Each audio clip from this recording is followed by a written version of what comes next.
So hey, welcome to another Spill My Guts episode, because today I wanted to talk about, obviously, the Gunrunning DLC.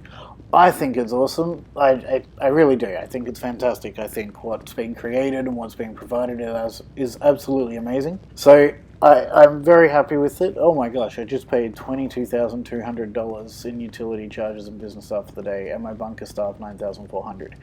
That's the cost of doing business. I will say that the costs of this stuff, it obviously is quite a bit. There's quite a lot going on here. There's quite a lot of things to spend your money on. My research just got finished, so that's good news. That's another box ticked. But first off, let's talk about the prices. So I'm just gonna stop here and we'll go into my phone. So first off, I know a lot of people complain about the prices and everything. So you look at the Mobile Operations Center. I can't even remember what it cost, but it was like less than $1.5 million, which for what it does is amazing. Obviously, it goes up in price the more you do to it. But of course, that's with everything you buy and you customize. Now, why I think this DLC is absolutely amazing. If you do the missions, which I feel like some people I've heard, they've complained that they didn't feel like there was enough new game content. And while I don't think there was much as some people were hoping for, I guess I kind of hope there was a little bit more as well. There's a mission for every one of these vehicles. So I think that's fantastic. There's actually some extra ones because you've got the Mobile Operations Center one and there's the Oppressor one. So there's another mission for that. So like two. So anyway, look at the APC and you look at the Oppressor. The Oppressor is 2.65, and if you're paying the full price, well, I don't know why you do that. Just do the missions. Like, it's because you can. They're not hard. Get some friends together, do the missions. You take turns doing them. Within a week, pretty much everyone you know has done them, and you're all set. The APC, 2.325 million. That thing is amazing. Sorry, did I say that right? Anyway, 2,325,000. So I've said it right. The APC, look at that. That thing is a beast. Obviously, once you do the upgrades and the customization, you're going to be looking at closer to 3 million. And of course, the same with the Oppressor. But these tools are fantastic. I think they're up there with the Hydra. I think, as well, the Weaponized Tamper. This is a steal for 1.5. And why I think the prices are so good in this DLC is because I feel like people think, oh, the DLC came out, oh, it's a bit crap because I can't buy everything. You're not supposed to be able to buy everything. And yes, they're going to drip feed us content, which I actually like because it keeps me motivated, it brings people back, it keeps the discussion about the DLC going, and it's not all thrown back onto the heap like a month later. So I quite like the fact that all these things get added in over time, because we know there's going to be some classic cars and a few more great vehicles like that James Bond style one, and what was the other one? The Night Shark, which is actually a sweet vehicle. So I'm quite looking forward to those. But I think these are really well priced, because look at this. These are personal vehicles, so I can call them, and the main thing that I love about this is I can use them in heists. Yes, you can. It completely changes heists because you can take the Oppressor, Weaponized Tamper, you can use them in heists. You can also use them in contact missions. The main reason I bought a Hydra, where is that beast? All the way down here. The main reason I bought a Hydra, a Valkyrie, an Insurgent pickup, and even a Savage was so that I could use them in contact missions. I know some people like to use them in free mode. I find that, yeah, that's okay for me, but I much prefer using them in contact missions because you really get to, I feel that vibe and that experience where you feel like you're in control of them and you're enjoying them. The thing is, look at this, 3 million. And it's fantastic, but it's a Pegasus vehicle. So it's not used in heists. It is used in contact missions, which I made it worth it for me because it's a lot of fun. It's a lot of fun. I really like using the Hydra and the Savage, but you can't use it in heists. So bang, already you've got vehicles that are in many ways as effective in their certain situations. Obviously, you know, the Hydra is not great in a tunnel, but a Weaponized Tamper, you can bring that in there and smash things up. The Oppressor, you can use it as part of a motorcycle club. So you can just keep calling it back if you need it, and it's right there for you.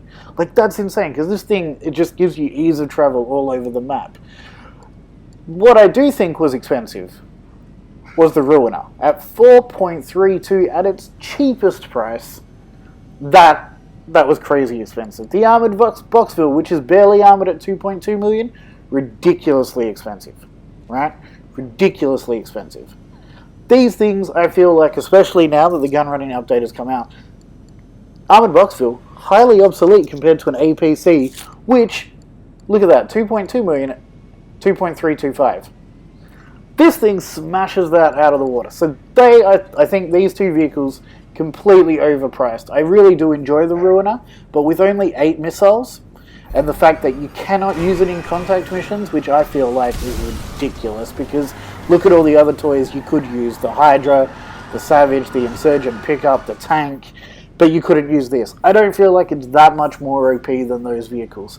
So that's my opinion. I feel like some of these vehicles here from the Import-Export update were really overpriced. I feel like these Gunrunning ones, perfectly priced. I mean, you shouldn't be able to afford them all straight away. There's going to be about 3 months, usually, give or take, until the next update arrives. So you look at that. Look at that. I think they're really well priced. Some people, though, complaining still, and I can understand in some ways, they don't like this whole research thing. So we'll go over here. We'll sit down at the computer, because that's what we do. Disruption logistics. You go in there. Geez, that takes longer than I remember. Alright, so you research it. Ooh, what am I doing next? Okay, sweet. So, you can fast track the research. I understand some people want to do it. I understand, yes, it's a way to get shark cards because, look, the way it's going, it's a free-to-play game where you can pay to fast track things and upgrade things. And we've seen that in games for a long time now. And as much as, in some ways, that annoys me because being a high level and being that I do manage to get on here a lot, I do get to work on a lot of these things, and I feel like it's a bit annoying that some people just pay for it, but I have that option too. I just want to play for it, and that's fine. Some people are short for time, so they're going to pay the money. I'm not. This is what I do, so it's fine. So view the unlocks. So you can see, these are the things I've unlocked. I've unlocked 9, 10 things. No, 11 things. These camos are a bit annoying, so I don't feel they're as worth it as me as, say, incendiary rounds. But these are going to come to me over time. Over the next few months, I'll unlock them all. That's my plan, and it keeps me motivated to come back.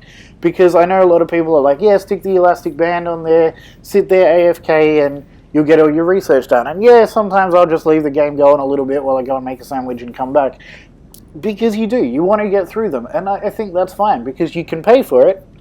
You've got the other option to sit there, but people are like, oh yeah, but it's a bit crazy, there should be better missions or other things to do for it. I absolutely don't think so. If you look at research, it takes time. I feel that it's a bit random because it's like randomized, and that makes it a bit different for everybody, but I feel like that's good because it makes me not want to rush it, because I just know slowly but surely everything will come. And I like that because it means for the next month or so, I'm going to keep coming here and keep unlocking these things, and it gives me something to look forward to and draws me back. Plus, of course, you can make the money. Making money, of course, by having the stock, so you can sell your stock. I've only got, just over a quarter, and I can sell for 325,000. But I've got everybody working on research because I feel like that's worth it more for me at the moment. But you can see that these things you're not supposed to have everything at once. It's supposed to keep you going until the next DLC. And I don't think enough people are really appreciating that. Remember, these are my opinions. You can disagree all you like. But I feel like a lot of people just want it all now, and that's not how it works. It's not how it works in single player. It actually takes quite a while for you to go through the story and get everything you want. And online is something that goes for a lot longer. So there's going to be a whole heap of different things that come along. And you're going to spend a whole bunch of time going through them, doing these different things to unlock everything. You're going to upgrade your bunker, which I highly suggest doing as soon as possible, because anything you invest, it's going to work better in the long run. That's just how investments work. Do it sooner rather than later.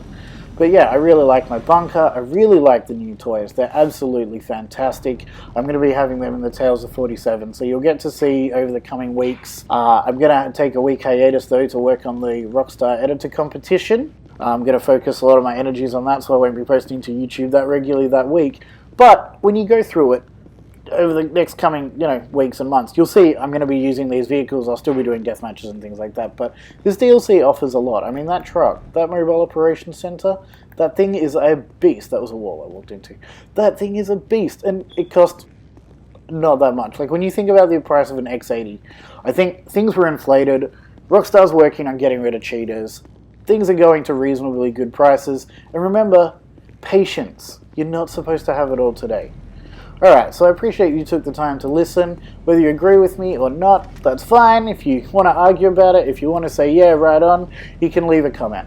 Alright, thanks for that. Have fun.